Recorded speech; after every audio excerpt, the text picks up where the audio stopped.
السلام علیکم ورحمۃ اللہ وبرکاتہ. کیا حال ہے آپ لوگوں کا؟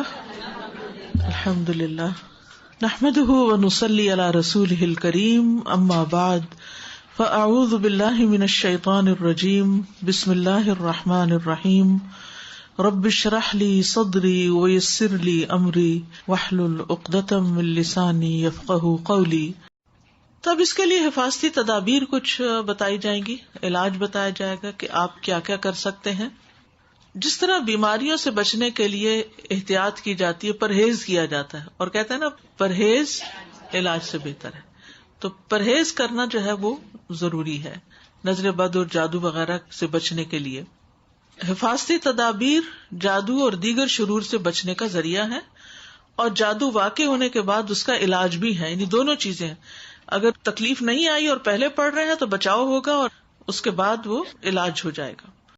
اور پھر ظاہری طہارت.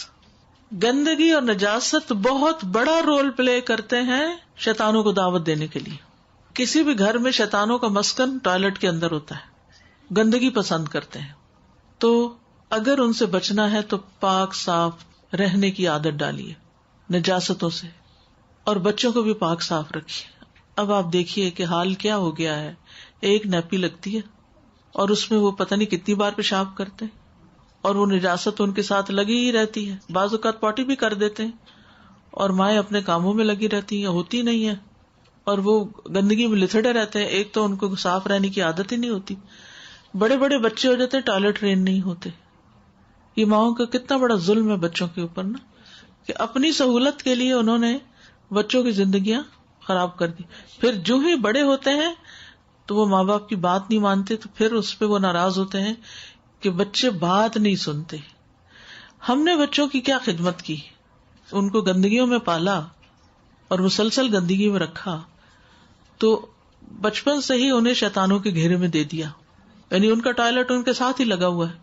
تو ٹھیک ہے، میں نہیں کہتی کہ آپ نیپی اتار دیں یا نیپی کے بغیر ہی سب کچھ چلے گا، لیکن اس کو بھی مینٹین کریں، سارا وقت نہ لگائیں.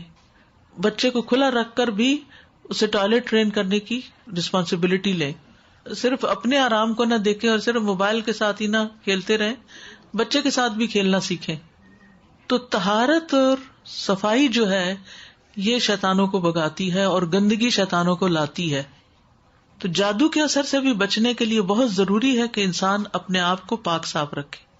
اب دیکھیے کہ بعض لوگ دنوں نہیں نہاتے، بعض لوگ کپڑے بدلتے نہیں یا بدلتے ہوئے اپنے پسینے کو صاف نہیں کرتے، اور ان سے اتنی وحشتناک بو آتی ہے کہ انسان کا دماغ چکرانے لگتا ہے. یہ شیطانوں کو اٹریکٹ کرنے، بیماریوں کو دعوت دینے کا بہت بڑا ذریعہ ہے. ٹھیک ہے، انسان کو اپنے جسم کی بو سے نفرت نہیں ہوتی اور وہ اس کو اگنور کر دیتا ہے، لیکن یہ بھی تو سوچنا چاہیے نا وہ دوسروں کے لیے کتنی اذیت کا باعث. پھر انڈر آرم، انڈر لیگ صفائی نہ کرنا، اور وہ جو بال بڑھ جاتے ہیں وہ گندگی کو اپنے اندر جمع کر کے رکھتے ہیں. اس میں اگر آپ ڈیوڈرنٹ لگا بھی لیں تو وہ اندر کی اسمیل نہیں جاتی. تو اس کی بھی کوئی روٹین سیٹ کرنی چاہیے کہ ویکلی 2 ہفتوں کے بعد، مہینے کے اندر، کیونکہ 40 ڈیز سے اوپر تو آپ جا ہی نہیں سکتے.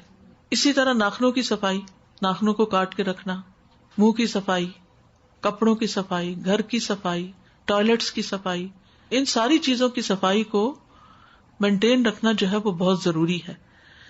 پھر اسی طرح آپ دیکھیے کہ نبی صلی اللہ علیہ وسلم نے ایک موقع پہ فرمایا کہ شیطان تم میں سے ہر آدمی کی گردن پر جب وہ سو جاتا ہے 3 گرہیں لگاتا ہے، ہر ایک گرہ پر پھونک مارتا ہے کہ ابھی رات بڑی لمبی ہے.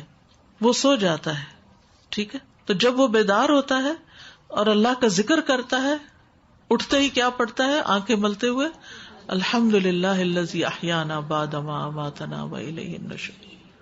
تو ایک گرہ کھل جاتی. وضو کرتا ہے، دوسری کھل جاتی. نماز پڑھتا ہے، ساری گرہیں کھل جاتی. شیطان کے بندھن سے آزاد ہو جاتا ہے. اور یہ ہر رات ہوتا ہے، ہر رات ہوتا ہے کہ یہ گرہیں لگتی ہیں. تو اب جو لوگ نماز ہی نہیں پڑھتے، صبح اٹھ کے وضو ہی نہیں کرتے، تو پھر کتنی گرہوں کا شکار ہو جائیں گے.